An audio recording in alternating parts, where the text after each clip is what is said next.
ভাই আমি প্রতিবেদনে আসি খুব অভাব কষ্টের মধ্যে। এর জন্য মনে করেন আমি চাইছি আমার চেহারাটা সবাই যাতে না দেখে, যে আমারে দেখবে সে আমারে সরাসরি এসে দেখতে পারবে। নাকি বিয়ে শাদী হয়েছিল এই কারণে মুখ টুক ঢেকে না আসছেন? না না, আমার বিয়ে শাদী হয়নি ভাই।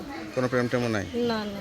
আচ্ছা, তো এখন কোনো বিবাহিত বয়স্ক পুরুষ যদি বিয়ে করতে চায়, তার বাচ্চা কাচ্চা থাকে, সেরকম কাউকে হ্যাঁ, করবেন? বসে যদি বয়স্ক হয়, তার ফ্যামিলি যদি মারা যায় থাকে কিংবা চলে যায় থাকে। সুপ্রিয় দর্শক, আসসালামু আলাইকুম। দেশ ও প্রবাসে যে যেখানেই আছেন আপনাদের প্রত্যেককেই শুভেচ্ছা জানাচ্ছি। আজকে নতুন একটি প্রতিবেদন দেখতেই পারছেন, আমার সামনে একটি আপু আসছে পর্দা অবস্থায়। আসলে আপুর জীবনে কী হয়েছে বা কেন আসছে, চলুন কথা বলে জানার চেষ্টা করি। আপু আসসালামু আলাইকুম। ওয়ালাইকুম আসসালাম। আপু আপনার নাম কি? আমার নাম তানিয়া। তানিয়া আপু, কেমন আছেন আপনি? এই তো আল্লাহ খুব কষ্ট রাখতে বলে তো প্রতিবেদনের সামনে আসা ভাই, না হলে তো অতি সহজে কেউ আসে না। কিসের কষ্ট আসলে? কষ্ট, সতাই মা জ্বালায়, বাবা নাই মা নাই, সবাই চলে গেছে আমার রেখে কষ্টের মধ্যে।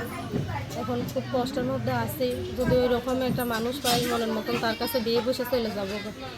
আচ্ছা আচ্ছা, তো এখন কি এটা জীবনসঙ্গী বেশি প্রয়োজন নাকি সহযোগিতা বেশি প্রয়োজন? না ভাই, জীবন সঙ্গী যাতে সারা জীবনের জন্য যাইতে পারি। আপনার বাড়ি কোথায়, ঠিকানা কোথায়? আমার দেশের বাড়ি হচ্ছে শেরপুর।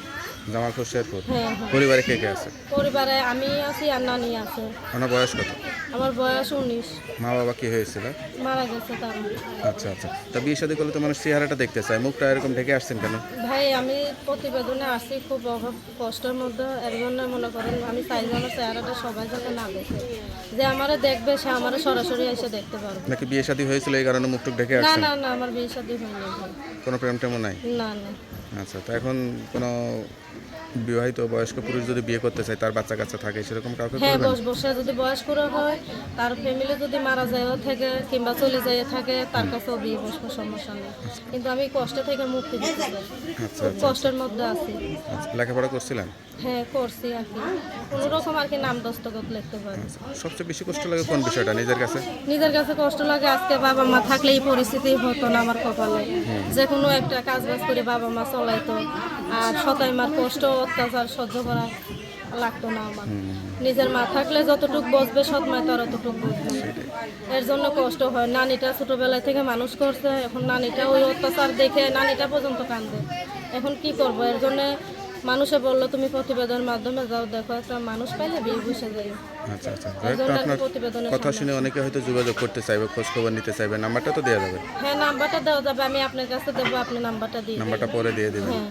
হ্যালো দর্শক, শুনতে পারলেন, আসলে একটি অসহায় আপুর জীবন গল্প। সত্যিকার একটা সঙ্গী চাই।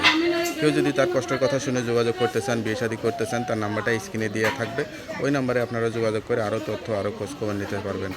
তা আপু, আপনার অবশ্যই দোয়া করি আপনার জন্য, যে আপনার জীবনটা যাতে সুন্দর হয়, আর আপনি অবশ্যই নামাজ কালাম পড়বেন, আল্লাহর কাছে চাইবেন, আল্লাহ ভালো নামাজ ব্যবস্থা করে পড়ে যা দেবেন। আল্লাহ কারণ তো করে। ভালো থাকেন, আসসালামু আলাইকুম। ইনশাআল্লাহ।